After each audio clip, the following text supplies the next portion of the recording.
Oh, shoot, I'm on the pen. I've got a spare. Just 1 minute.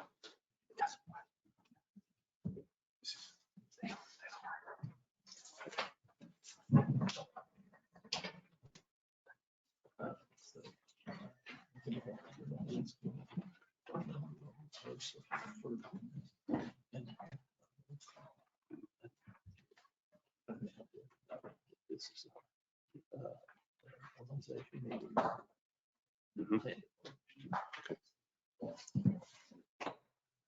Good morning, everyone. I'd like to welcome you to this morning's Architectural Review and Planning Board of April the 28th, 2022.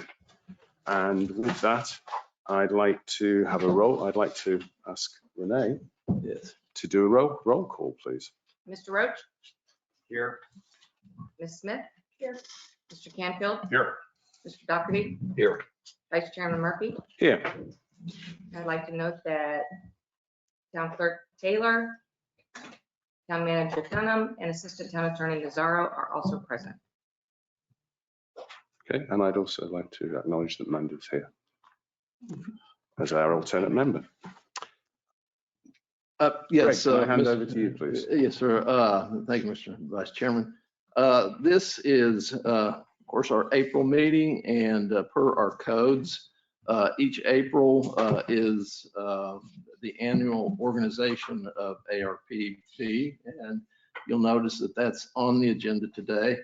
But the first thing that we need to do is to swear in our new full-time member, Mr. Canfield. So we'll do that, and then we'll turn it back over to the Vice Chairman, and we'll consider the appointment of the Chairman and the new Vice Chairman. Raise your right hand.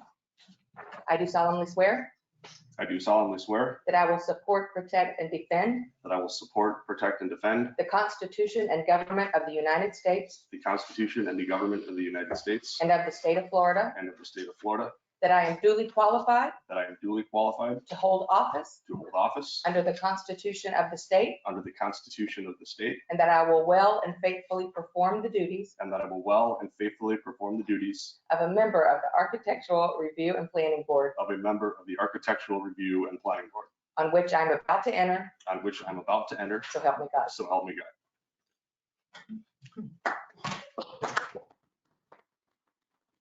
Congratulations, Rob. Thanks, Renee. So we move on to the appointment for the organisation. We need to move on to the appointment of the chairman. Yes. And for that, we need a nomination. Do we have a nomination? Well, I'd make a motion to nominate Malcolm Murphy to be the new chair of the ARPB. I will second that. Renee? Mr. Roach? Yes. Mrs. Smith? Yes. Mr. Canfield? Yes. Mr. Doherty? Yes.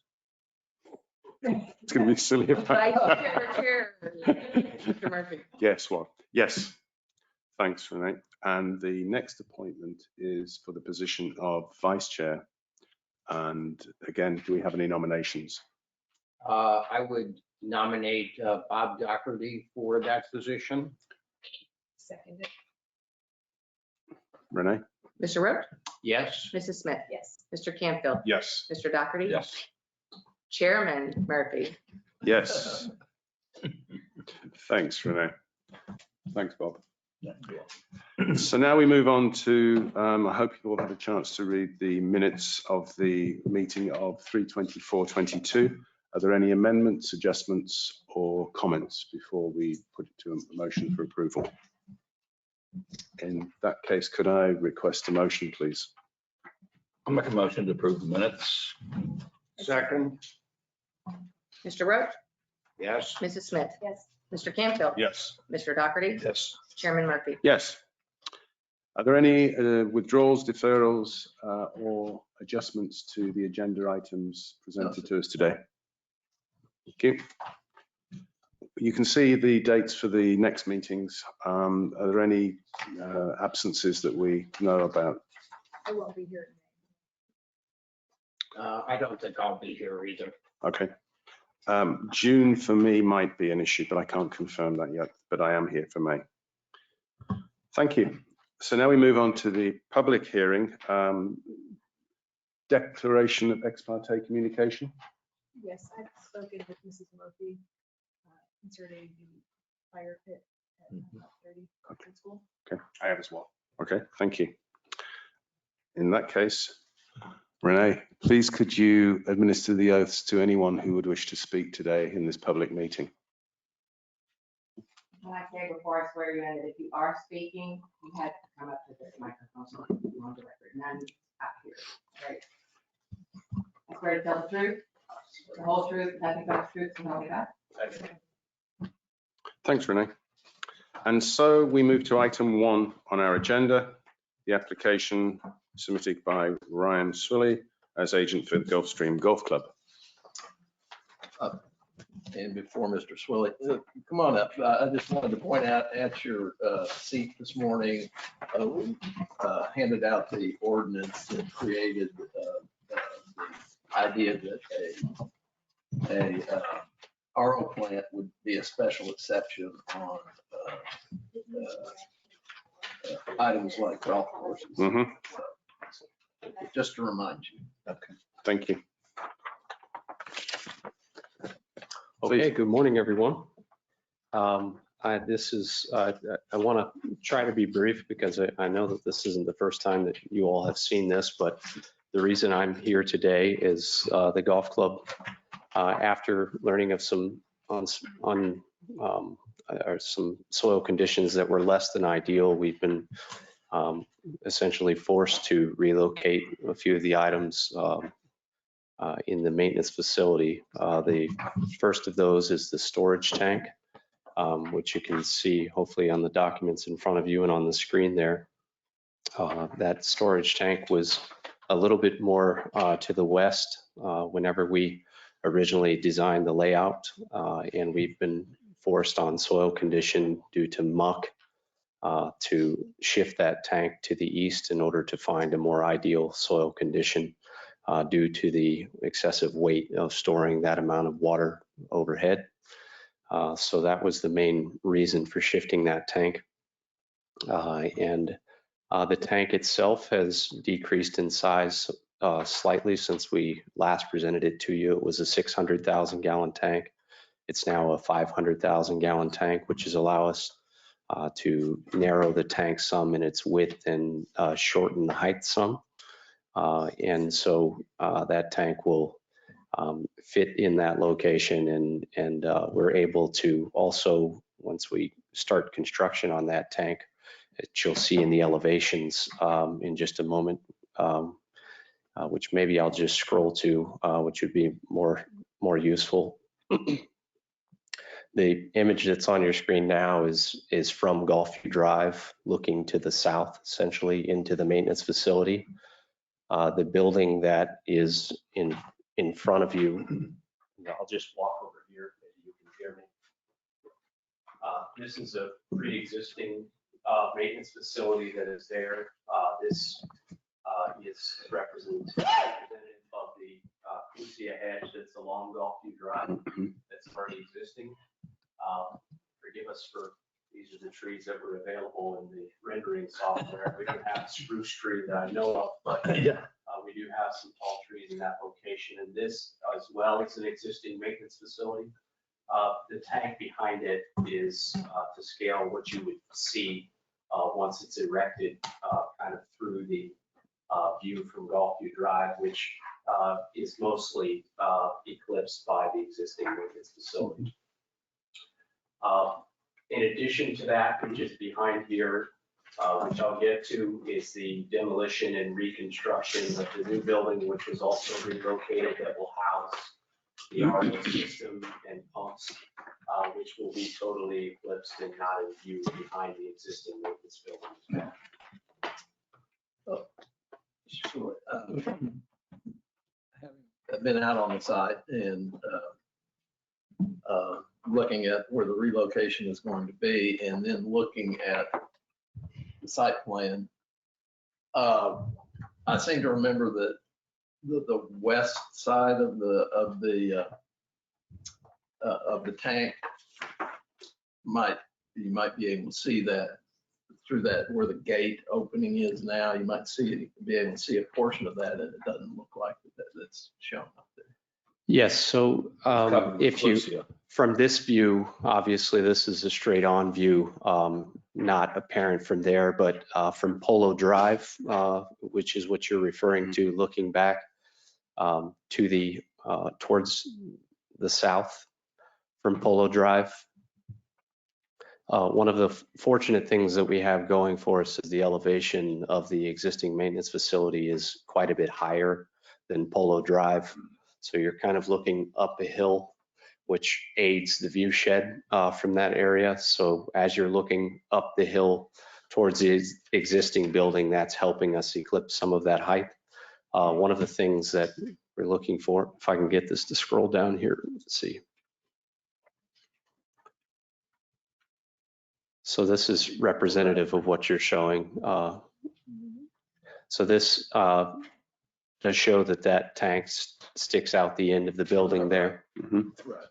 So the plan and what we have discussed is any additional plantings or vegetation that we need to install along Gulfview Drive to make sure that this is hidden, we would do that. And I think we discussed while we were out there, even off of Gulfview Drive, Right. you have a driveway, and then there's some plantings Yes. there that you might add some.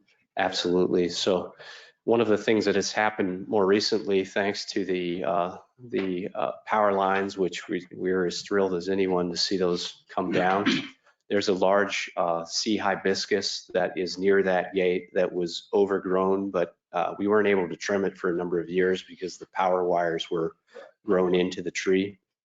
We've now trimmed that up, which will provide us a lot more sunlight in for the clusia material beneath it. So the plan is to restore the clusia hedge. We're going to be planting new clusia there at the gate. And then we're also going to plant more mayho, which does a little better in the shade underneath the existing mayho in the back, which will then completely fill out and block any view into the entire maintenance facility. And then certainly a view of this tank. So that's critical. Yes, We don't want to see the tank. I agree. Okay. Understood. I have a question.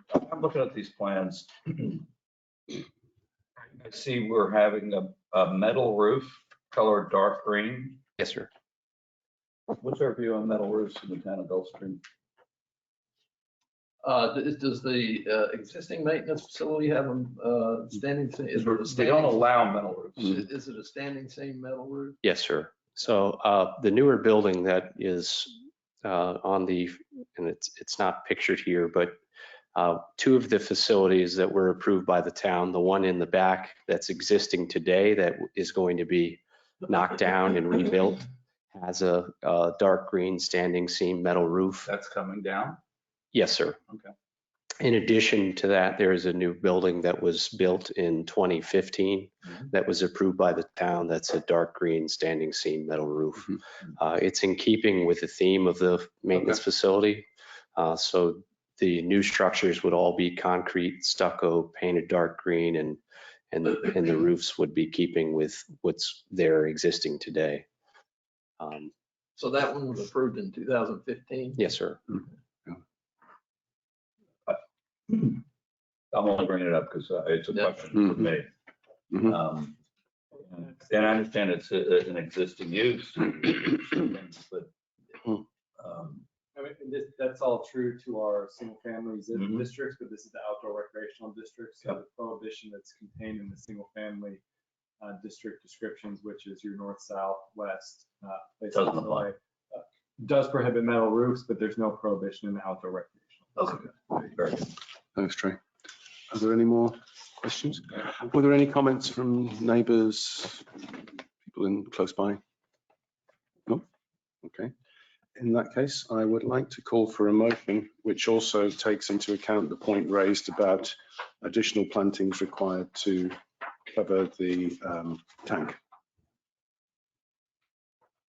And perhaps if it's most favorable, we could depict that ahead of the council meeting, if we make it to there in May, we could provide an additional plan That would be showing very helpful. future plantings. That I'll would make be a great. point. That'd be great. Yep. Excellent. Very In that case, someone like to read the motions? Yeah, the only thing I wanted to go over again is the height of the hedging along the, along Golf View. Is it going to be high enough to actually block out the top of the tank? I know there have been, there have been remarks over the course of time from residents about being able to see the maintenance shed, which you can. And the feeling of let's see if we can let the golf club grow it higher, which they had grown it a little higher, but you're sort of planning on making it all disappear behind a large hedge? Yes, so the Clusia material that's there, it can go quite a bit higher. It can Yeah. go at least twice as high as it is there today. One of the challenges you face at that point is it changes it from some guys trimming it down on the street to bringing in a truck and a crew to, is the higher you get it. To that question, I've contacted a company to see about getting a proposal for getting some contract labor to maintain that hedge, which might allow an outfit that's suited to do that type of trimming. So I'm working on getting a proposal. I would like to see that get higher. I think we would select maybe versus in that area, letting the entire 1,200 foot of hedge along Gulfview Drive get to a height where it would have to be trimmed in that fashion. Because the other challenge, once you get west of the maintenance facility, is the street lights that were installed are not much higher than the hedge now, so we can't let it get up into those. So I think we'll get some small trees and possibly the mayhoes and plant behind the Clusia hedge and have another layer behind there in order to hide that corner. And then perhaps the section right along the maintenance facility, let that get up high where we can. We might have to notch it for the street lights or take a closer look at those street lights to see how we can work around those. Well, yeah, and I know that the golf club has always been a very good neighbor to try to mollify anything from site. But I just wanted to. Yeah, we were thrilled to transition from the ficus hedge a number of years ago that was there, which was. I think everybody was. And so I'm sure everybody's in the same boat. What is that tank going to be made of? It's concrete. Concrete, It's concrete. painted the dark green or a different green? Same green, Same. so all buildings will be the dark So green. you just showed that picture. That's just a contrasting. Okay, Yes. understood. Yes. Did you ever look at lowering the tank?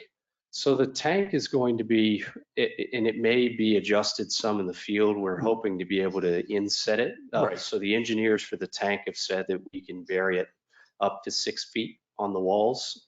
But does that reflect it at grade? This is 3 feet below 3 grade. feet below grade? So, Okay. so the hope is that we can achieve even more than that, get it down as low as we possibly can. We'd One of- like to see that as much as you can. Yes, I sir. think. Yeah, Everybody definitely. here. Yeah. I don't know. And the golf I course would wanna agree that, emphasize, they're not wanting to see it. They don't want to see it. They're not wanting to see it either. And obviously, if this moves forward and it went to the commission, as you said, not only the landscaping to show the coverage, but to show that reduced height. Yes, sir. Sir. Could we have a motion? Okay, well, I will make a motion to recommend approval of a demolition permit to demolish an existing maintenance storage building to enable the construction of a new reverse osmosis water plant and water storage tank. Second. Mr. Roach, Yes. Mrs. Smith, Yes. Mr. Canfield, Yes. Vice Chairman Doherty, Yes. Chairman Murphy. Yes. Thank you. And I'll make a further motion to recommend approval of a special exception to permit the reverse osmosis water plant and water storage tank in the outdoor recreational district. Second. Mr. Roach, Yes. Mrs. Smith, Yes. Mr. Canfield, Yes. Vice Chairman Doherty, Yes. Chairman Murphy. Yes. And the last motion to recommend approval of a level 3 architectural site plan review to permit the addition of a reverse osmosis water plant and water storage tank in the maintenance area of the Gulfstream Golf Club golf course to supply irrigation for the golf course. Second. Mr. Roach, Yes. Mrs. Smith, Yes. Mr. Canfield, Yes. Vice Chairman Doherty, Yes. Chairman Murphy. Yes. Do we want to add anything about the landscaping? Oh, and And the reduced. a motion that the golf club will seriously review the landscaping to include the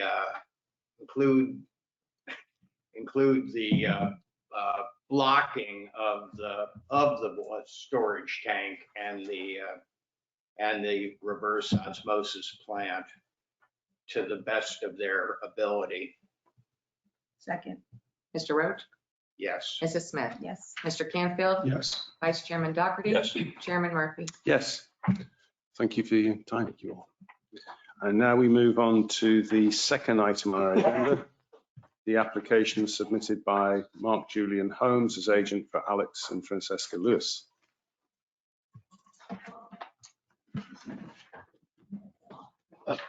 Were you sworn in? I was not, because I wasn't actually Okay. the one that was gonna be presenting this, but I'll do my best, since he's not here. Okay. We're to tell the whole truth, nothing but the truth. If you would just go to the,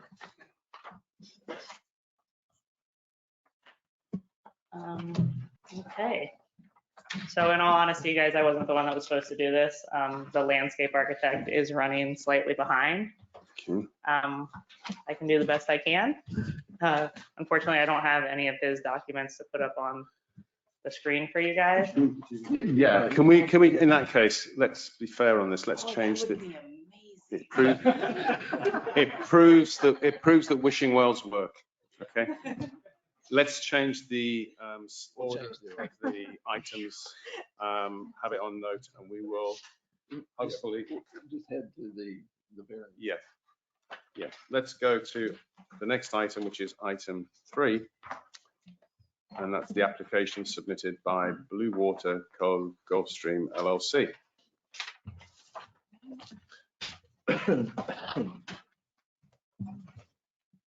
Good morning, board members, town staff. My name's Kerry Glickstein. With me today is my partner, Paul Corshane. I don't have anything in the way of presentation materials simply because the itself is not a vertical improvement. It's in this first instance, it's a variance request for a community platform dock that we envision as an amenity for the subdivision. Specifically, between the two waterfront lots, there is a 20-foot platted easement. That plat has been approved by the town and is recorded, and the site plan that you're looking at shows a sidewalk that connects to the public right-of-way, and that sidewalk continues to a wider area, and then that sits adjacent to what is proposed in the variance request, which is a 5-foot wide or 5-foot deep, 20-foot wide dock. The adjacent properties, the docks, which are coming up in a separate matter, those docks are positioned such that they satisfy the minimum setbacks to the north and south respectively, but exceed those setbacks respectively on the north and south opposite sides of those lots. So there's greater distances between the proposed community platform and the private docks. This is a unique request. This condition, to my knowledge, it certainly doesn't exist in this zoning district, and I don't believe it exists in the town, barring some very large acquisition of a lot of privately owned homes and a re-subdivision of that area. I'm not aware of this condition existing. So it is unique in that regard, and in terms of your review and conferring some special right to somebody, I think the same analysis could reasonably apply if in fact 50 years from now somebody did in fact acquire multiple privately owned lots and re-subdivide a certain area of Gulfstream. But that as of today, this property and this request is unique to this subdivision. The dock in that area, that easement I described, would be common area, controlled and governed by the homeowners association. Typically in that regard, there's a recorded declaration, and some of the language that you see in the application here is part of that recorded declaration. However, the HOA, as is common, would implement very specific rules which are much more easily amended than a recorded document. So times of use, which we imagine are going to be sun up to sundown or something like that, similar to what you would have in other amenities where you have to be very cognizant of the disturbing the adjacent properties. So the dock itself would be constructed similarly to the proposed docks on the residents north and south. I mean, in essence, it's really just an opportunity for the 12 homeowners that are interior lots would have the ability to walk down to the intercoastal, fish, put a chair, watch a sunrise, just hang out on the water, which would, as we know, is very limited in the coastal areas in terms of intercoastal access. I'm here for any questions. So I know there's 3 applications, the 91, the 91, and whatever this is, the 20. You're just talking about the 20 right now. Yeah, The middle one. yeah, let's deal with them as they, That's correct. yeah, let's Okay, just correct. deal as they are in the Yes. agenda. So Yes. this is, okay, for all the residents. I guess my question is the big long ones, would they for the lots, for the 2 big for the vacant lots. vacant lots? Yes. Okay. Yeah, Bob, that's a separate, that's coming up I know it's behind coming up this. next. I can Yeah. address them both if you'd Yeah. like, but. No, we'll do it in Okay, sequence okay. because the way they're presented. Kerry, on this one, you mentioned a couple of things about the residents have access to it, but obviously because there's free access into Place Soleil, there's no gate. The public can come in as well and go up. No, in this case, How would we regulate that? there would be a gate at that sidewalk. So the side at the end of the if you're looking at it, so from the edge of essentially the cul-de-sac, the sidewalk starts, and while it's not depicted that great on the shoreline engineering plans, on the site plan, approximately 30 feet in from that cul-de-sac, east from that cul-de-sac would be a gate that would connect to the fencing on the lots on the north and south. So the 12 residents of that community would have access to that platform. And I think that if the board is inclined to approve this, I believe that you would not want public access to that. It's inviting problems that nobody wants. And it's also a liability issue where in this case, the homeowner association is responsible, is insuring it, can control it, et cetera. But this means the rest of Place Soleil won't have access to this. Yes, ma'am. That was never in our agreement when we talked about the gate. So people, because we remember when it first came through, we had the proposed gate actually in the drawbridge, whatever it was. Front entrance. Yeah, front entrance. And then we opened it, right? Remember it came and then it was there and it shouldn't have been there and we took it out. The residents, this has always been positioned as an integral part of Place Soleil. So just to have it on record, this is proposed as exclusive use for only the residents of the Blue Cove. Sorry, yeah. Blue Water Cove. Blue Water Cove, sorry. That's correct, Malcolm. And I think in this case, I think there's a very large distinction between a very large gate that blocks access into the community versus a 5 foot wide, 5 foot high gate that essentially you'd have on your side yard that blocks access to a waterfront, which has associated with it all sorts of liability issues. Whereas the access gate into the community, I think was having worked with the Plaza Soleil community for the time that I have, I think it was more of a aesthetic issue, as well as, to your point, Malcolm, making this street look similar, a part of Plaza Soleil, which I think we've accomplished or will accomplish. But I don't think that having a small gate at the end of the cul-de-sac between two privately owned properties would fall into that same category. I mean, clearly this is going to be I don't want to use the,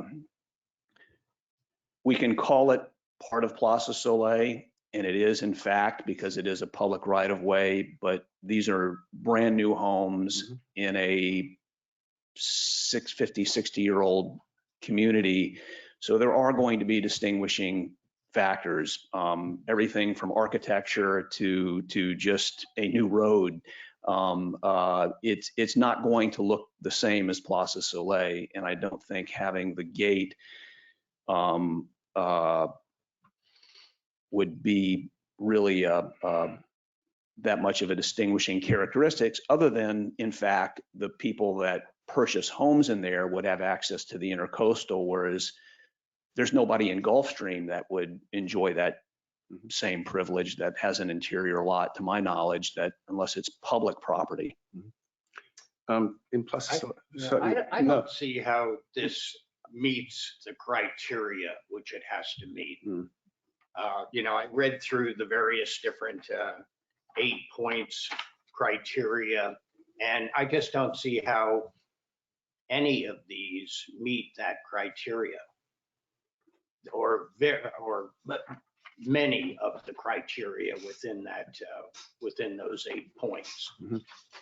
Okay, I'm happy to go through that with you. I think that it does. I think that well, no, not obviously, legally. I mean, I think that it's and look, there's always going to be a subjectivity factor to this. So I'm not necessarily disagreeing with you. I'm just saying that from the lens of that we went through the criteria, I think where it doesn't fit into the round circle is that this square box doesn't exist anywhere in the town.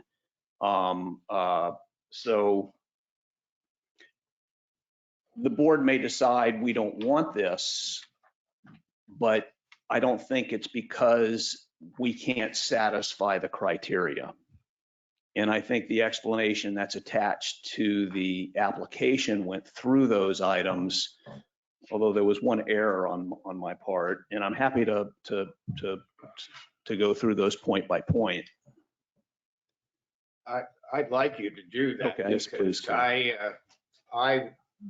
went through them, and I, in my own reading, it was according privileges to a certain segment of the society that that wasn't being accorded to its neighbors, and I didn't think that was equitable.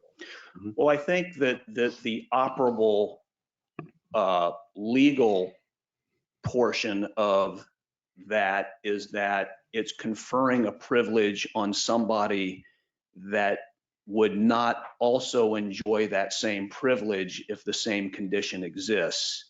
And the distinguishing characteristic here is the condition doesn't exist. And in the material, I made it clear that if a similar condition did exist, which it does not in this district nor in the entire town, that a similar analysis could be applied. Do you want to allow people to have intercoastal access that wouldn't ordinarily have it? And in the grand scheme of things, I think that it's certainly consistent with your comp plan, and I think it's consistent. More importantly, just in terms of just the reason people live in Florida, just to be able to giving people the ability to enjoy the water. Where the rubber hits the pavement in terms of some other aspects is it does, I think, make those interior lots more valuable. Well, that's great for the builder, but it's also great for the town.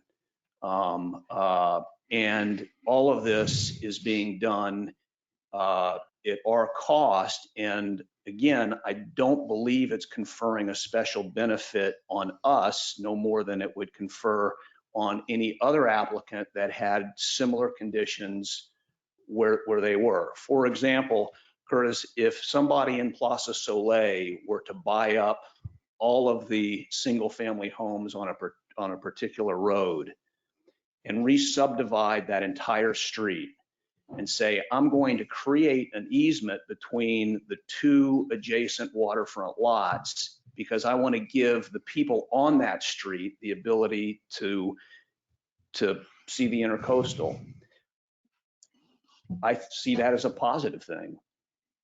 Well, that's part of my objection, that, you are opening a Pandora's box here that could have ramifications throughout the community. And I think that the people who are going to be house buyers on that piece of property are going to have access. They can walk down to the end of the street. They don't necessarily need a dock there. And, they could carry a chair down, sit in the grass, contemplate the water, do whatever. But, and I just think this is Fair enough. Personal opinion, but that's the way I see it. Understood. And look, like I said, I think a lot of this is when you get into some of this, it is subjective. I respect your opinion, and it's not unreasonable. Right.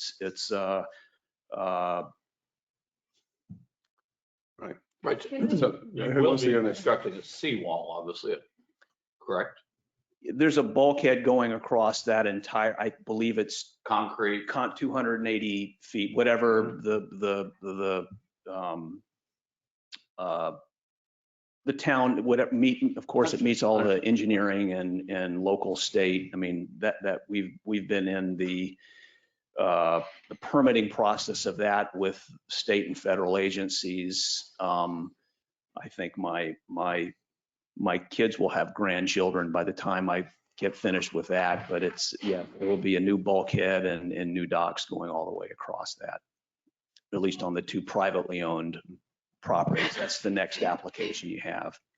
So can I ask something about, Sure. well, just I want to hear you maybe talk about the special condition on these variances, the special conditions, the question is, were they created by the owner? In this case, I see that it is created by you, because this lot could have been divided a certain way where it just been two pieces of private property. So that's where I have a problem saying that it fits that part of it. Was it created by you? It's a great point, Georgette, and I think that this type of question, which I've grappled with sitting in your chair many times, I answered this question on the application affirmatively, but that's actually, I don't believe, it's not the intent of the way the question is asked is really not consistent with the body of law regarding variances. And what that question is really about is this a self-induced hardship that you're requesting relief from? In other words, I built my home, knowingly I built the home over the setback, and now I'm asking for a variance to do that. You're 100% right. This problem or this issue doesn't exist if we're not requesting it, but it doesn't exist today.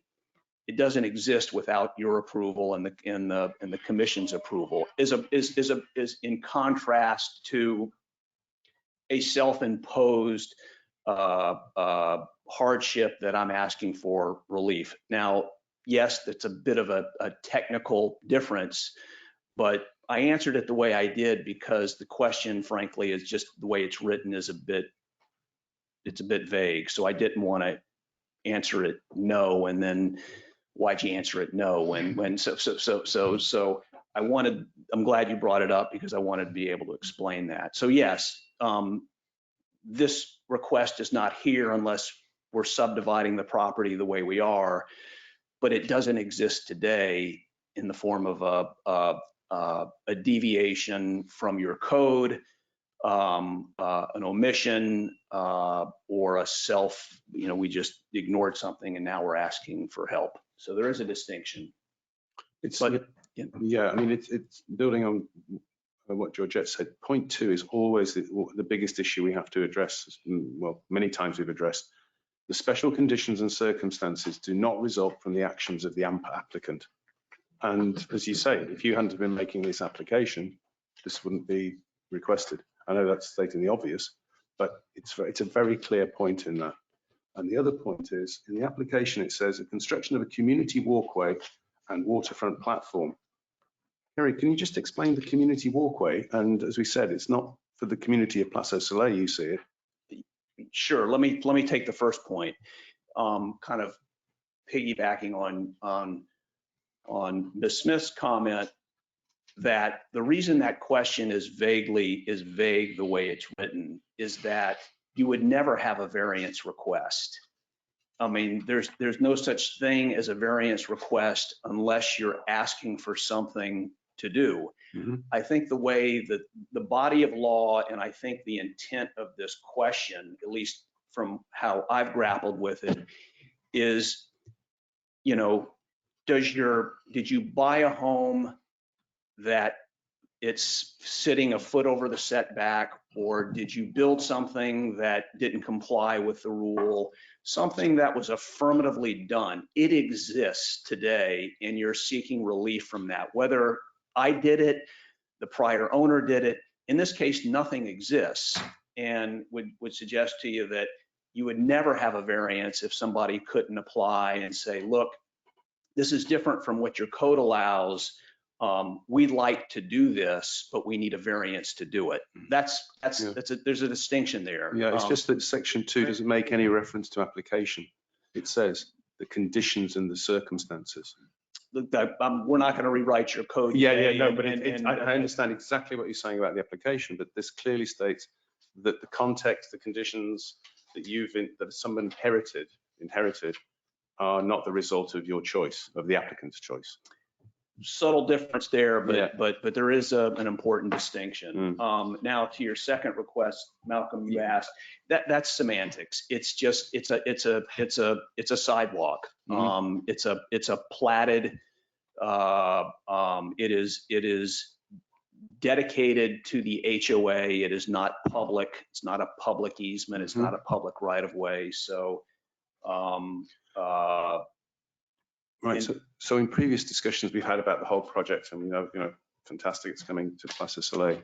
It's always been that this will build on the community of Place au Soleil, and that we talked about it when the barrier gate isn't there, that, as we know, no sidewalks, people take their dogs around, walk around, exercise, ride their bikes. Just to make it clear that this proposal doesn't exclude them from going up and down. People walk at night. I walk at night. Will I be able to walk down there contiguously to Place au Soleil? Which part? I mean, just so I'm clear. Into the whole development. Basically. Yes, there's no impediment at all. That's what I was trying to get. It's a public right of way. Great, that's what I was trying to get, because the way it was coming. Sorry, no, I'm sorry. Yeah, my interpretation was that this was for the exclusive use of the 12. No, the entire road right of way is a publicly dedicated road. In fact, all the utilities in that road will be owned by Gulfstream. Yeah. What is not public is I don't recall the width of that sidewalk exactly, but there's a HOA owned dedicated easement between those two waterfront properties. Okay, I can see that in theory. In practice. With a gate. With a gate. Yeah, of course, with Yeah. a code or something. Yeah. like That's the part that I've had an issue with, because as we've talked about this over the past 2 years or whatever at this point, it's always been about integrating that neighborhood into Plaza Soleil. And first it was the gate that you mentioned at the front, which has disappeared. But this is still an area where it creates a bit of us, them, I think, mentality with that community and the rest of Plaza Soleil. So that's probably the number one concern that I have, and I think the rest of the community will as well. Look, we've dealt with this along the way, so the concern is not new. You know, it's something we've tried to reconcile as we go along.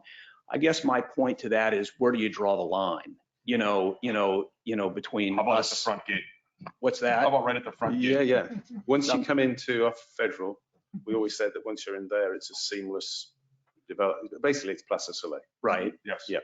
And So, and I think that for all aesthetic, visible, walkability, rideability, drivability, it is that. The exception to that would be this sidewalk. And in kind of looking at this from the opposite point of view, so to keep, so that the other people in Plaza Soleil don't feel like they were denied waterfront access because they bought into a community that didn't have it. The 12 people that are buying into this community shouldn't have it either. That's where I don't agree, because that's kind of what you're saying. No, I think it's more the way it's been positioned through the entire process, that it's part of the community, except for this one aspect. And an exception means it's not part for the whole community. Well, if that's the perception and that's the sentiment, that's okay. I mean, it's I'm not here to change minds per se. So just so I understand, if that were a public sidewalk, you would be okay with it, recognizing that there is no way that somebody could stop anybody from Federal Highway from. Right, we have the same issue, but that's an existing issue. We have a great police force, very, very good. And also we have cameras on the gate, security gate. And I know the theory might be the sidewalk is verboten for everybody else in Plaza Soleil, but I don't know how you're going to enforce that. At night, someone's going to walk around the streets and they say, oh, it's a sidewalk. I'd rather walk on the sidewalk than walk in the middle of the road with my dog. How would you envisage actually managing that? Maybe we're talking about two different things. There isn't any sidewalk in the community. Right. The only sidewalk that exists, and there's no sidewalks at all in Plaza Soleil. So anybody who's walking their dog is walking in the road. Sorry, that's my misunderstanding. That's fine. Great, because that was concerning. No, there is no impediment. If you were to drive into this community, you can drive down it, you can walk down it, you can ride a unicycle. Which is the way you've always positioned it. Yes, and you can do anything on that public right of way that you can do anywhere in Plaza Soleil. Yep. What's proposed here is a use limitation to that intercoastal waterway through a small 5-foot gate on that sidewalk. We wouldn't allow residents to be using that at night because of the liability. So it's not like somebody's going to want to deviate off the cul-de-sac, and So why not allow everybody to use it and just have a little code on the gate and everybody would have access to it? everybody, you mean, In Plaza Plaza Soleil. Soleil. how would you ever control that? from the Plaza Soleil, giving it to, I mean, if that were the town's, Well, how, the 12 people could hand them out. They could hand their codes to everybody. they can, but that, So you're making a point that but that's on them, and look, that's a you problem. don't have to put a code on it. It wouldn't be a code, it would be a key, to be Mhm. honest with you, Yeah. so codes are always a problem for all sorts of reasons, like you mentioned, but this would be a keyed access. The alternative, I think, if the town were inclined to deny both the dock and the private access of that walkway, we would re-subdivide the property Mhm. and the two lots would just meet in the middle. Kerry, can we take one case at a time? You said if that one and if that one, but dealing with this one specifically. But that has no bearing on the lot, actually it does, because the docks would increase in size on the privately owned lots. No, I think that we could probably live without a dock per se, but I don't think I would burden the homeowners in that community. Now you're burdening them completely different from the rest of Plaza Soleil with a public access to the intercoastal. So using your interpretation of, treating, we'd be essentially creating a public amenity, which would be a detriment to that community. And probably all of Plaza Soleil, because I think it'd be an attractive nuisance at that point, agree. But is it any different than our beach paths here that we have? They're not locked and they're supposed to be for Gulfstream residents, but anybody can walk down those paths going to the beach. We have 4 beach access points. Those are publicly dedicated rights of way. Right, but there's never been an issue. And you're saying this is private. This is private. Right, I'm saying. That's if what you're I'm opening it opposed up, to. Yeah. Mhm. That's one of the things I'm opposed to. But because I do not see it fitting anything other than enhancing the potential saleability of those last 2 lots. And, I have a problem with the whole thing. Well, actually, I would disagree with you there. I think the sidewalk actually impairs our sellability of the adjacent lots, because those people would far prefer to have those properties joined than they would, More so yes, this is being done to the detriment of those lot owners for the benefit of the 12 homeowners that would otherwise not have intercoastal access. And I think in the case of the beach right-of-ways, there's a huge distinction between publicly dedicated right-of-ways created many, many decades ago that people are buying into, knowing those rights of way are there, versus this condition, which doesn't exist. And we're creating it. So it's just all about expectation. I mean, when you have a public dedicated right-of-way, easement, access, it's there in perpetuity. So I can buy my home on this street knowing that my walk to the beach is this way. Yeah, but I was There's no referring to the expectation. liability that you were discussing. I'm sorry. I was referring to the liability. Well, you have sovereign immunity. We don't. So the ability to sue local government and recover from local government is much different than it is from a homeowners association or private developers. We have gone pretty far, excuse me. We have gone a little far afield with this, so I just ask that we kind of return it to the Yeah. variance application. I'm not saying that it's No, not good to have a dialogue between the board, especially with 2 of our residents that may be privy to maybe some conversations that you might have had with the community and what the community of Plaza Soleil's thoughts are on this issue. But we're not talking about whether that's public or private, whether there's a gate on it or not. Really, the only thing that we're looking at is this specific community platform and the variance request. On the dock itself. Yeah, we're taking one That's item. right. Yeah, we're taking one item at a time. That's fine. I just last point on this. this site plan has shown what exists from the very first site plan that was ever developed, shown to the residents, shown to the town.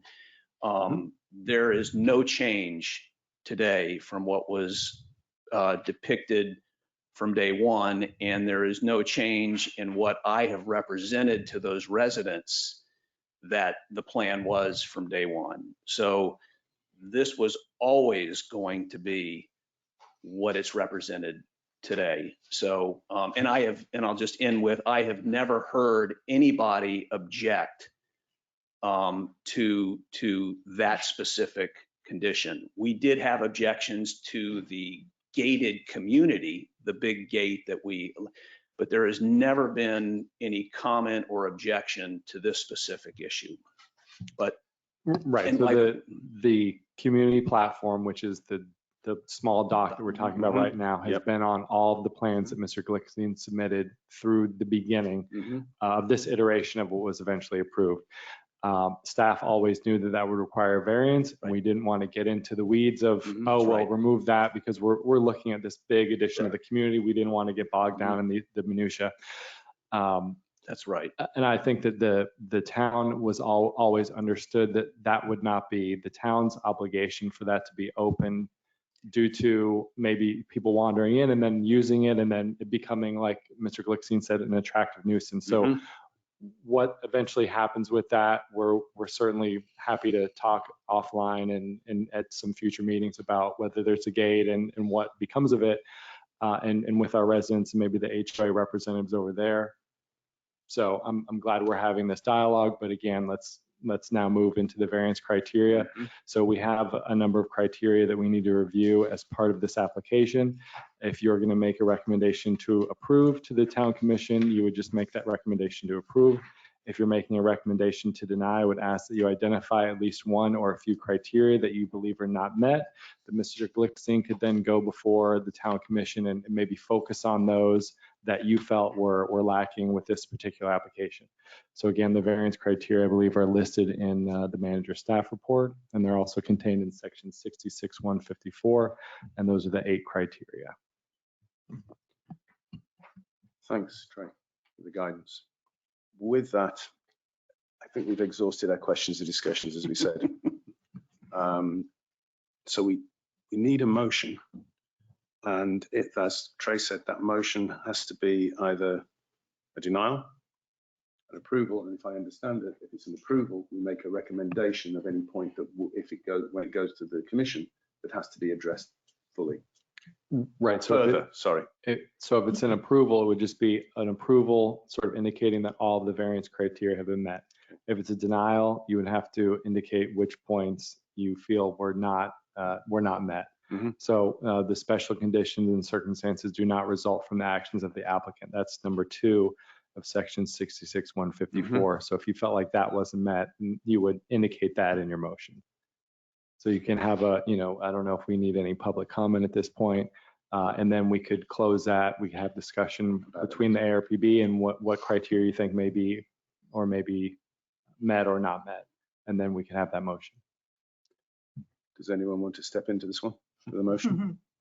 And on record, my main point is point 2. I would make a motion, but my motion would be to deny. Fine. So you make that motion. So if that's the motion that, that's the I make a motion to deny, for a denial of the variance from the provisions of section 66-369 of the town code to add a 5-foot wide, 91.5 foot long. No, this is not the right. That's No, not the sorry. right one. Yep. This is the 5-foot by 20 foot. Okay, motion to deny the variance from the provision of 66-369 of the town code for a 5-foot wide, 20-foot long timber dock at the east end of Blue Water Cove, which will extend 5 feet over the intercoastal waterway. Second. And we would need to include in your motion which criteria in the variance that you feel were not met. You know, that we mentioned, I guess number 2 was something that there was some perhaps issue with. I think sections 1, 2, 4, 5 all aren't met and perhaps even others, but I mean, you only need one, really, don't you? Yes. No, that's correct. That's correct. You don't No, need. you only need one. Yeah. So, I mean, Second, we had that. Second, Mr. Roach, yes.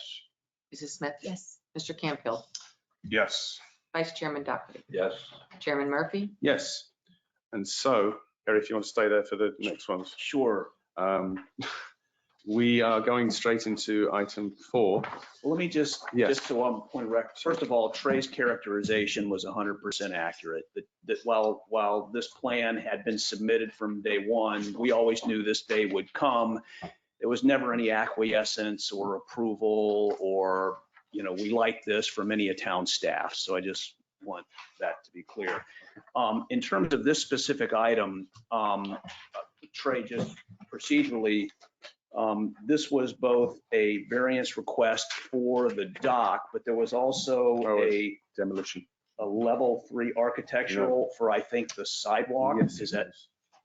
Yeah, there was, sorry, Kerry, you're right. There was a further motion to recommend approval of level 3 architectural site plan to permit the construction of the community walkway platform. There were 2.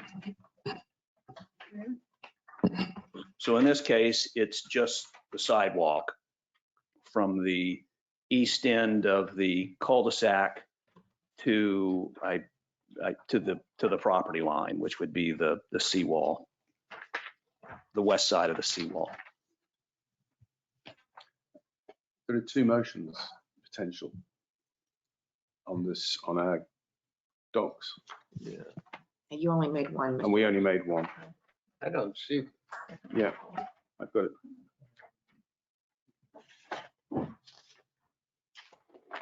You want to pass? You want to pass that? Okay. Well, There are 2. Yeah, there are 2. I see. should we have a motion on the? I'll make a motion to deny approval of a level 3 architectural site plan review to permit the construction of a community walkway and waterfront platform lying between and contiguous to lots 7 and 8, which shall be maintained, repaired, replaced, insured, administered, and regulated by the association in all respects. And the second? Second, Mr. Roach, Yes. Mrs. Smith, yes. Mr. Canfield, Yes. Vice Chairman Doherty, Yep. Chairman Murphy. Yes.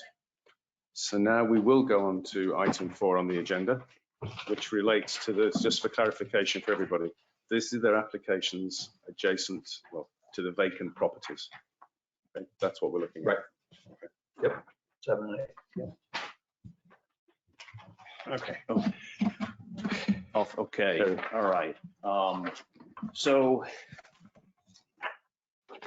If you don't mind, I can kind of get us kicked off. Sure, kicked thank off. you. So this normally would just be something that we process as a level 1. Greg would sign off, do a review of the size of the dock, make sure it meets the code, and we'd be good to go. The only reason that it's before the ARPB and is going to go before the town commission is because our code prohibits docks on vacant lots. Yeah. Right now, these lots are vacant, right? They will have homes eventually. Yep. When Mr. Glickstein's children have grandchildren, I think is what he said.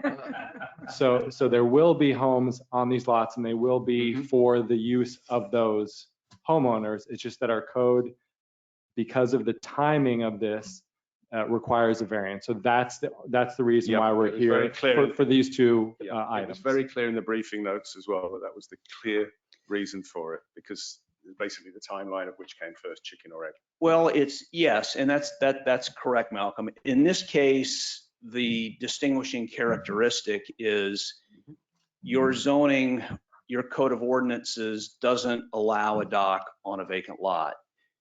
And I believe the logic behind that, which is sound, suggests that when you come in with your plan for the home, we're going to be looking at your dock too, and we're going to look at it holistically. There is not a privately owned lot in Gulfstream without a bulkhead.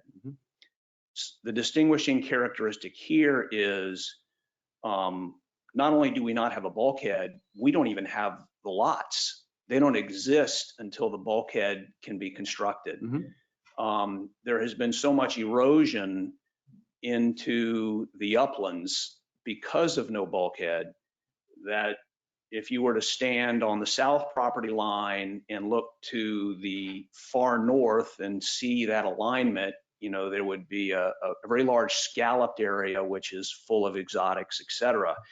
So to your point, chicken and egg, it's even more so. The lot doesn't even exist, and it won't exist until the bulkhead is built. And what we're essentially asking for is the ability to construct the dock when that bulkhead is built. There's financial considerations, there's noise, there's mobilization issues, which, as I said, don't really exist with a vacant lot in Gulfstream today with an existing bulkhead.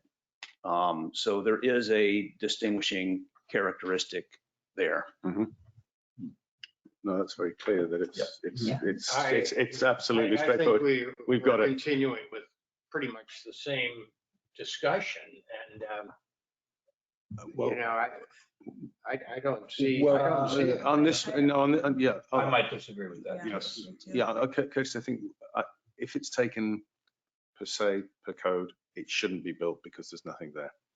Going back to my point of conditions and circumstances, it's the fact that nothing has been built. It's literally which came first. But the other thing is, you've just mentioned, this is obviously my personal view, you've just said that if you waited until the properties are built, you've then got to go in and actually build the deck and the construction and the time and everything else. I think it's a necessary part of the development, just on timeline and sequencing. And because, as you say, everybody else has a dock, you know, there's no reason why you shouldn't have a dock. Yeah, the code doesn't stop a dock being there. The only thing the code stops at the moment it's timing. is timing. Right. And that's an important. we have a bit of latitude. Well, because the docks are allowed to be there on these private lots, but just not to go until the But they house. can't be there until the house is built. That is true.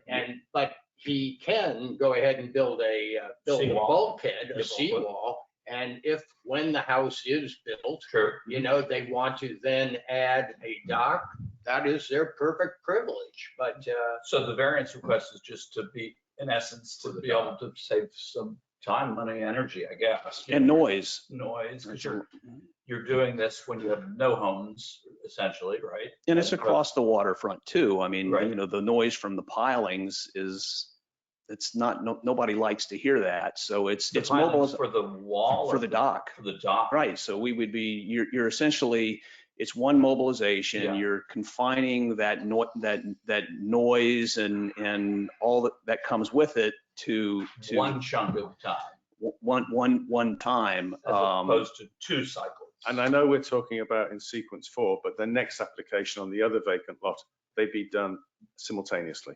So the noise, everything you're talking about, we have 2 applications. Yes, it would be the same thing. Okay. Absolutely done as quickly as possible. Get rid of the noise. Yeah, it's one mobilization. So the barge is actually in this instance, which is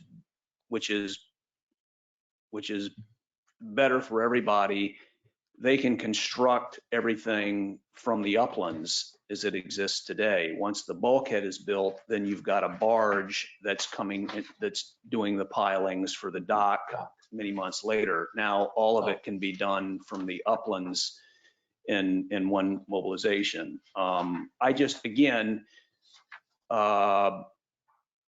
to distinguish this, it's not conferring a special privilege on us that wouldn't exist for any other applicant. I think if this happened in the town, for example, just to take a drastic, let's just say there is some Sandy-like storm event where you have home annihilation and bulkhead failures. You're going to want to get your seawalls and docks and everything up as soon as possible, just to restore some sense of order, if you want to look at an extreme example, and I think while the logic is there today in terms of tying it to a home construction with a bulkheaded lot, in this case, the actual platted lot does not exist. A portion of it is submerged. So we couldn't really comply. Well, I guess we could, but again, I think it's just in this instance, it is very unique, and it's going to be easier on everybody if it's done at the same time. Which accords a privilege, which I don't agree with. Well, I think I think you can go ahead and build your bulkhead, but I think once again, we're opening a Pandora's box at saying, oh, well, I'd like to build a dock too, because it's going to be more noise at a later point in time. That's something that I see as being, fundamental to our code. And if it is more noise at a later point in time, then so be it. But isn't that what elected officials are here to do in terms of protect the public welfare? And noise and pollution and intrusion is part of that. And at the end of the day, I think logic has to be part of these decisions. And as I said, this isn't a special privilege. This doesn't exist in your town. And if in fact it did, if I'm sitting in your chair, I would want those improvements done as quickly as possible. That's just my point of view. Yep. Okay. I think there is a special condition in this one because it is a subdivision and there is nothing there. So I'm okay with this. In that case, could I ask for a motion, please? I'll make a motion to approve. Can we do them both simultaneously, or we have to address them individually? Individually. Okay. A motion to recommend approval of variance from the provisions of section 66-369 of the town code to add a 5-foot wide by 91.5-foot long wooden dock, which would extend 5 feet over the intercoastal waterway on the east side of a vacant property. Second, Mr. Roach, No. Mrs. Smith, yes. Mr. Canfield, Yes. Vice Chairman Doherty, Yes. Chairman Murphy. Yes. Thank you. And now we move, surprisingly, on to the next one. Well, No, there we are need two a motions. second. Oh, sorry, I apologize. I'd also make a motion to recommend approval of a level 3 architectural site plan review to permit the construction of a 5-foot wide by 91.5 long wooden dock that would extend 5 feet over the intercoastal waterway at 2924 Blue Water Cove. Second, Mr. Roach, No. Mrs. Smith, yes. Mr. Canfield, Yes. Vice Chairman Doherty, Yes. Chairman Murphy. Yes. And now we move on to a sense of deja vu. We're done?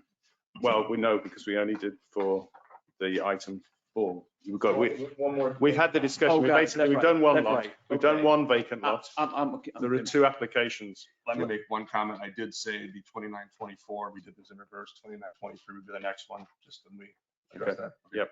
Can I just make an observation for the record?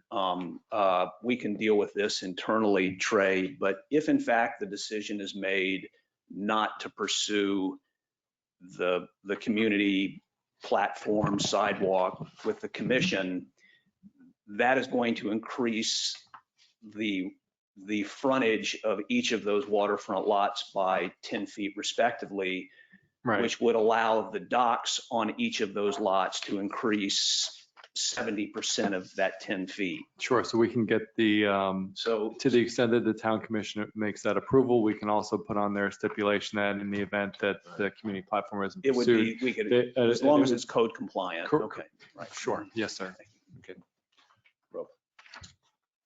Oh, sorry, anyone to make a motion? He's doing a fine I'll job. keep it. Make a motion to recommend approval of a variance of the provisions of section 66-369 of the town code at a 5-foot wide by 91.5 long wooden dock, which will extend 5 feet over the intercoastal waterway on the east side of a vacant property. Second, Mr. Roach, No. Mrs. Smith, yes. Mr. Canfield, Yes. Vice Chairman Doherty, Yes. Chairman Murphy. Yes. And also make a motion to recommend approval of a level 3 architectural site plan review to permit the construction of a 5-foot wide by 91.5 foot long wooden dock that will extend 5 feet over the intercoastal waterway at 2923 Blue Water Cove. Second. Mr. Roach, No. Mrs. Smith, Yes. Mr. Canfield, Yes. Vice Chairman Doherty, Yes. Chairman Murphy. Yes. Thank you, Kerry. Thank you for your time. Sorry it took so long, but I Okay. appreciate it. And now we will go, is everybody here for the presentation? Okay. In that case, I'd like to move to the item 3 on the agenda, which we postponed, and I open it to the presentation, please.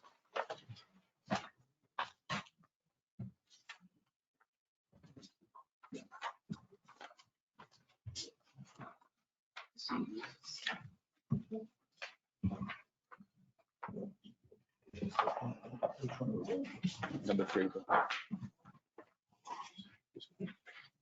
We have the wrong one. No. Yeah. Justice. Oh, is it? Which one are we doing? Sorry, number 2. I'm Yeah, sorry. that's it. Just to keep you on your toes. The Lewis. I have number 2. 2210. Yeah, yeah, number 2. It's the Lewis second, it was our second item on the agenda. Did you get sworn in? No. Is anybody else going to speak that didn't get sworn in? Swear to tell the truth, the whole truth, nothing but the truth, so help you God. I do. Good morning. For the record, my name is Louis Blajos. I'm the landscape architect, and I think our issue today is a fire pit in the rear property. Initially extended 4 feet above ground. At this point, the concrete only extends approximately 2 feet above ground, and then a decorative rail as a back seat so they can sit around it. Matches the rails that are at the building.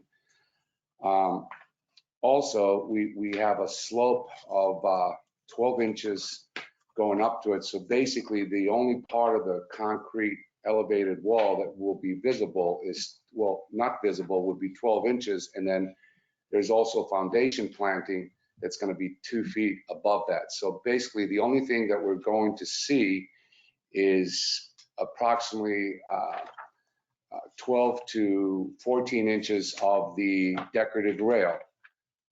In addition, we extended a 4-foot hedge, which will be 3 to 4 feet upon installation, right on the property line and the seawall that extends beyond the steps that go to the dock area.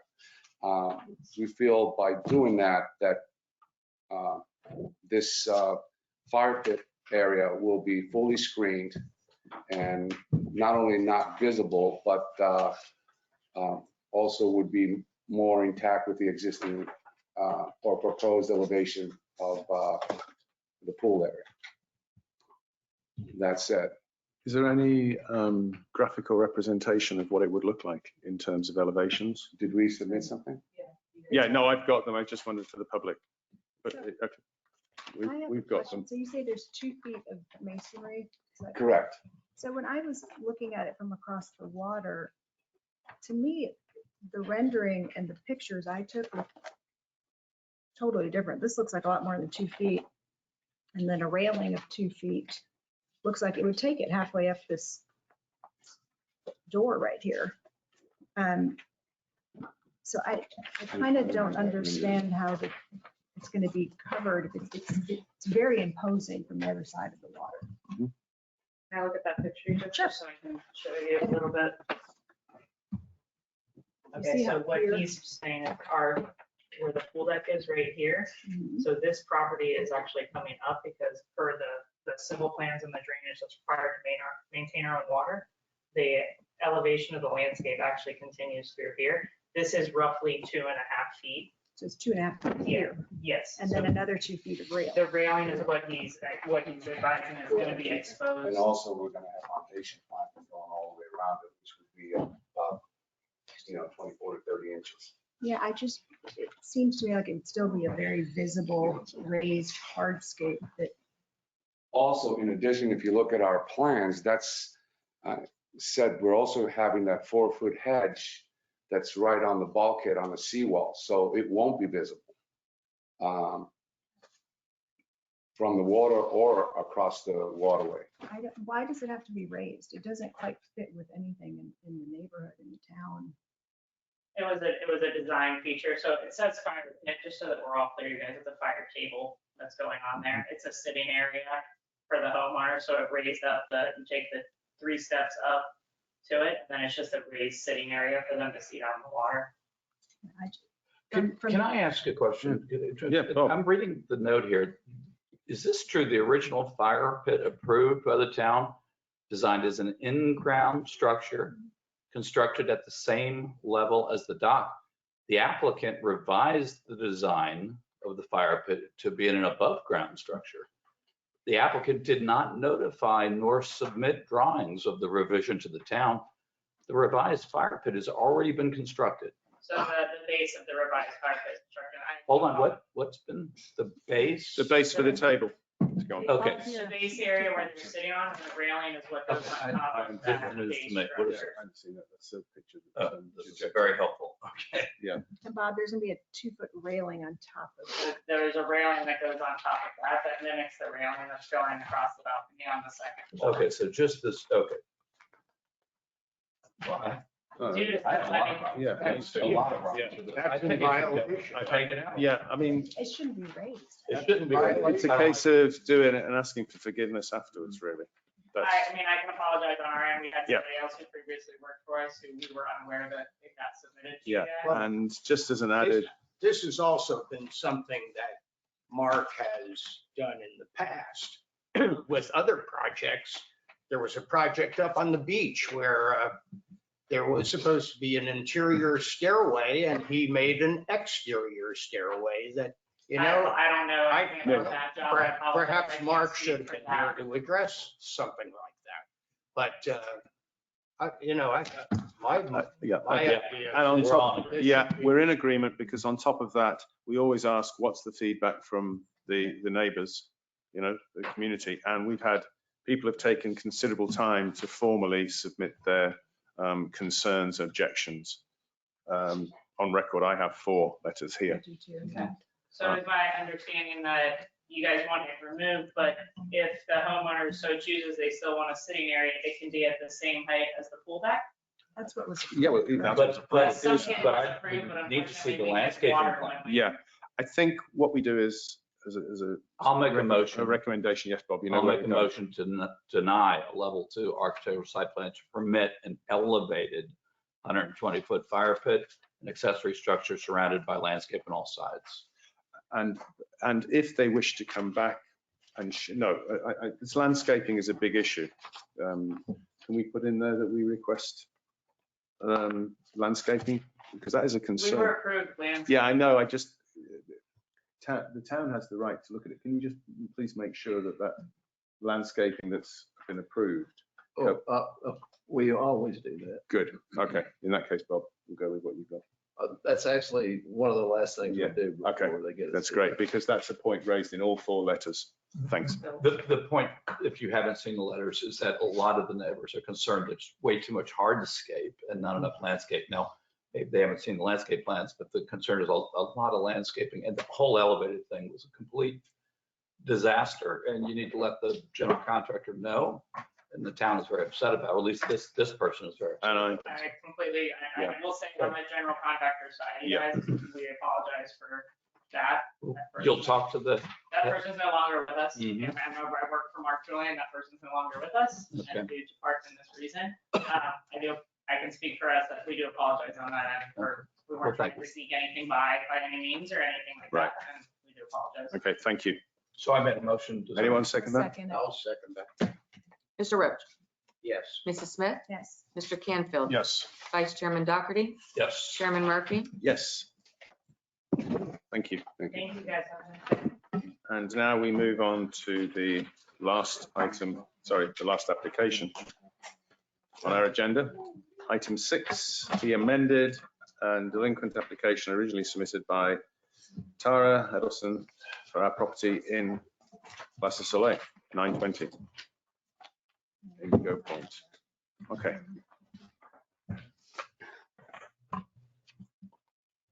Please introduce yourself. Good morning. My name is Carlos Linares. I'm with Randall Soft Architects. How are you guys? It's been a while that I. Yes, I was. Yes, sir. It's been some time that I have not been here in front of you guys. Our client has hired us to work with the town as far as getting the renovation that she started, getting that approved with the town. Unfortunately, we're not ready to present the elevations to you guys today. I would like to request an extension for the next meeting for us to be able to present something that is going to hopefully be approved by the board. I know that there were some comments, and I am aware of the comments that were done previously before Randall Soft Architects came on board. I will make sure that we are meeting every criteria that the town request. I know that there is a entry feature that was taller than what is required by the town, shutters, details. There's many miscellaneous details that we're working on in order for the architecture to be proper and approved by the town. So like I said, I'm just here to try to get an extension to submit for the next meeting. Okay. And just for a point of clarification, you've seen the fact that we made a concession on the coins, but one of the major issues was, what is the style we're working towards? And that is the Gulfstream Bermuda style. That's what we. That is still correct. Right. That's yes, sir. That's what we will consider when it comes forward. We know that you know the code and that you're presenting to us, so we look forward to the presentation. Yes, sir. And it does say here it's an update, so thank you for formally giving us an update. And I just want to ask, I know you're doing interior renovations, right? Okay. I mean, those would be okay, because I know you still have the dumpster and all that out in your yard. Oh, okay. Well, that's okay. But no other work on the exterior until it comes back. Yeah. Yeah. Okay. I'm just clarifying. Yeah. So we know where you live. Okay. Thank you for that. Thank you. Thanks. Next, we have items by staff. We don't have any additional items. Okay. There's an item, item by board members. There's a point that I'd like to raise, and this is just really for clarification. When we do landscaping, there's always the caveat that says minor alterations come back to the town for approval. Any major modifications come back to the board. We always do that on the landscaping. Yes, sir. Would it be a redundancy if we also did that for any application on the planning side? Because then there'd be actually no point bringing this back to the board for the fact that they built it. They have to build. Basically, they did do it and then ask for forgiveness. Do we need to put in there that, and if you make any major changes, you have to come back to the board? Well, I mean, as a matter of regular procedures, they get approval from the ARPB and then the town commission, and then they have to come in with a set of plans that is ready for permitting. So what happens is, Rita, all of us that are involved in the review procedures, even Rebecca, Rita, and myself, we have to review the set that they bring in that's going for permitting. Yeah. Because sometimes there are changes made from what was approved to plans that are going to be submitted for permitting. So that's a matter of, that's standard procedure for us. Now, I mean, we've talked about this application, or 530 in this fire pit, on and on. And if they would have just come in, I mean, because people make revisions. Yep. So typically the revisions are handled on the level 1, 2, or 3. So it just, we process it like we normally would with respect to landscape. And we really don't have a mechanism that says in the code, these changes warrant are significant, not significant enough. So we just kind of put that in as a backstop. Whereas these kinds of changes, we would look at it Because the With our process is already existing in code, place. yes, sir, that's Okay, correct. fine. It So- was just a case of stopping people going, oops, I did this, and oops, we make it a very, what we do, formally say with the landscaping, if you change, if it's a major change, come back to us. Correct. And it is considered, it's, as you say, you've explained, you already addressed that. Yeah, we Fine. do that just as a normal Okay. practice. Thanks for the clarification. And some are better than others at following what was approved. As we know. I have a question too. Well, the fire pit issue raises an issue. One of the letters I was reading from a direct neighbor said he was concerned about burning wood and fire and embers. No, it's going to get propane. Because I would assume we have some sort of, I mean, the wood burning fire pit was approved in the first place, so. what? And that threw me off with that. Yeah. Thinking that was approved. in the Right, first place. it's a gas, okay. Yeah. Okay. Yes, oh, I thought I wanted to raise an issue. Been reading a lot of articles about affluent communities around America that are going to a mandatory electric use of some of this landscaping gear, especially the hedge trimmers and the clippers, and it's happening, from Beverly Hills and blah, blah, blah, blah, blah, blah, blah. Because of environmental reasons and the noise and all that. I don't know, is that something that the town commission is looking into? We've already. Yeah, it's been, discussed yeah. As a decision. It's been shelved. It's been tabled. It's been shelved, hasn't it? Okay. Yes. Yeah, it's been shelved. So the research is being done or something. Okay, because I think it's something the community would like to look at. Yeah. Dramatic. Thanks. The commission was not ready to do that at this point. Yeah. But they had other things on the plate. Right. Well, okay. The public, definitely not. In which case, thank you, everybody. Call this meeting to an end. Congratulations. Yes. Well done. Congratulations, Sharon. Sharon. Well, guess, Renee, thank you. But also, I want to, was it?